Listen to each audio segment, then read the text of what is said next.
Pourquoi n'y a-t-il pas suffisamment de femmes rôle modèles dans les entreprises? Mais probablement parce qu'il n'y a pas encore suffisamment de femmes qui ont des rôles à impact, des rôles de leadership dans l'entreprise ou des rôles de dirigeantes. Et c'est pour les raisons qu'on connaît, culture d'entreprise, culture de leadership, tous les biens inconscients, les métiers aussi dans lesquels parfois les femmes ne se projettent pas, enfin tout le côté éducationnel, donc tout ce qui appartient à l'entreprise et sur lequel l'entreprise travaille actuellement à faire en sorte qu'on aille vers plus de mixité et plus d'inclusion, et puis à tous ces fameux freins endogènes que les femmes peuvent avoir et sur lesquels on peut les aider aussi à travailler de façon à ce qu'elles puissent déclarer leur ambition et surtout la réaliser.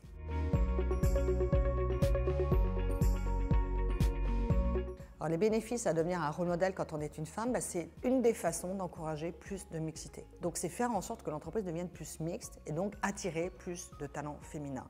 Mais pas uniquement, c'est aussi attirer plus de talents masculins.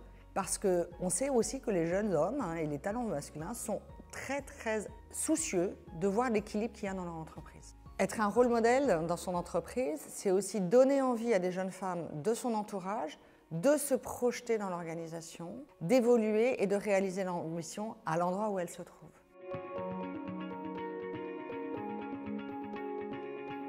Je peux être un rôle modèle à partir du moment où j'ai un rôle à impact, un rôle de leadership, avec de l'influence. Et là, je vais pouvoir devenir un rôle modèle. Donc en fait, il y a beaucoup de gens qui peuvent devenir des rôles modèles pour d'autres personnes.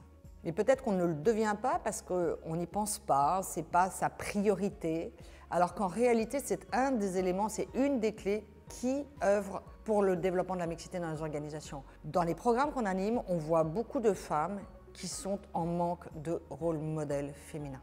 Elles ne savent pas dans quelles femmes elles peuvent se projeter, puisque les seuls modèles qu'elles ont au-dessus d'elles sont plutôt des figures masculines. Alors elles vont les chercher à l'extérieur. Mais c'est dommage parce qu'il y en a certainement qui pourraient agir de cette manière-là.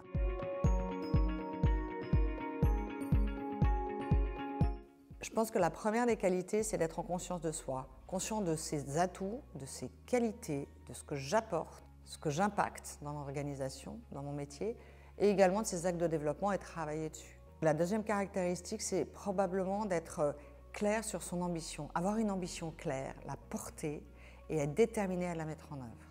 Et pour ça, ça veut dire savoir saisir les opportunités et cultiver la notion de oser saisir ses opportunités, oser sa chance. Pour ça, c'est se mettre en visibilité aussi, se challenger un peu.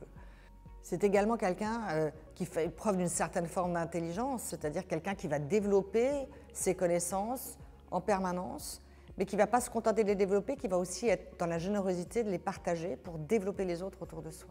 C'est aussi quelqu'un qui va être indulgent, c'est-à-dire qui va donner le droit à l'erreur et qui va faire des erreurs, des plateformes d'apprentissage pour demain, pour soi-même et pour les autres. Et ça va encourager quoi? Ça va encourager un esprit de cohésion, un esprit de collaboration, un esprit d'engagement autour de soi. Un autre élément qui est clé, je pense, pour inspirer autour de soi et donc agir en tant que rôle modèle, c'est la capacité à travailler avec ses émotions, les comprendre, les gérer, les manager, les utiliser, mais à bon escient, pour communiquer, donc savoir les partager, aussi accueillir celles des autres, donc être en conscience de ça et en faire un outil de leadership. Et enfin, je pense que le dernier point, c'est innovation et indépendance d'esprit. Partager ses idées, avoir des convictions fortes et ne pas se laisser, je dirais, dérouter de son chemin, de son ambition et du but que je me suis fixé.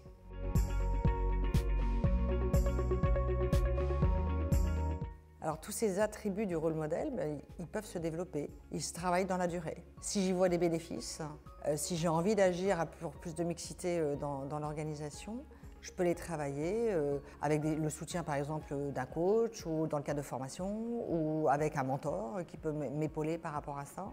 Et puis le rôle de l'entreprise, il est aussi important, c'est-à-dire c'est comment je mets en visibilité les femmes rôle modèles dans l'organisation qui auraient eu un impact fort. Et ça, c'est le petit coup de pouce que l'entreprise peut donner également.